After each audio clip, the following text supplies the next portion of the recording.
Welcome to our quantum computing series. Today, we are demystifying one of the most important tools in the quantum algorithm arsenal, the Quantum Fourier Transform, or QFT. It sounds complex, but we'll break it down step by step. Before we touch quantum physics, let's think about music. When you hear a chord, your brain instantly recognizes the individual notes that make it up. This is a Fourier transform in action. It takes a mixed signal, like sound over time, and separates it into its frequencies. In classical computing, a discrete Fourier transform takes a list of numbers and maps them to their frequency components.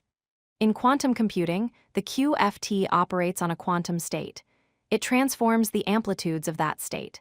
The math is similar, but the application is very different. Think of the QFT not as changing the data, but changing your perspective. We normally measure qubits in the computational basis, 0 and 1. The QFT shifts us into the Fourier basis. It's like looking at the same object from a 90-degree angle to see hidden details. Visually, the QFT encodes information into the phase angles of the quantum state. While the computational basis deals with probabilities of being 0 or 1, the Fourier basis deals with rotations around the z-axis of the Bloch sphere.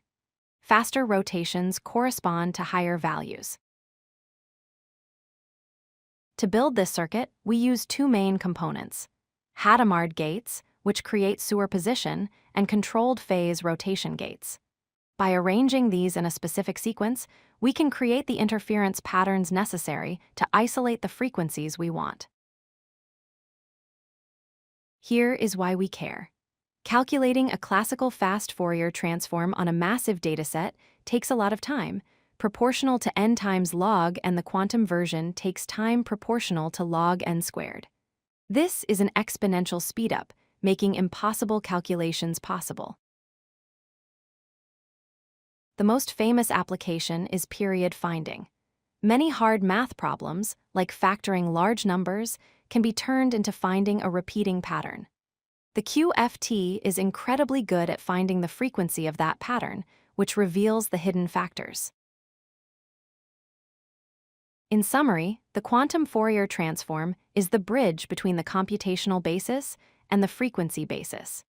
It is the engine behind Shor's algorithm and quantum phase estimation, giving quantum computers their superpower to solve specific problems exponentially faster than classical supercomputers.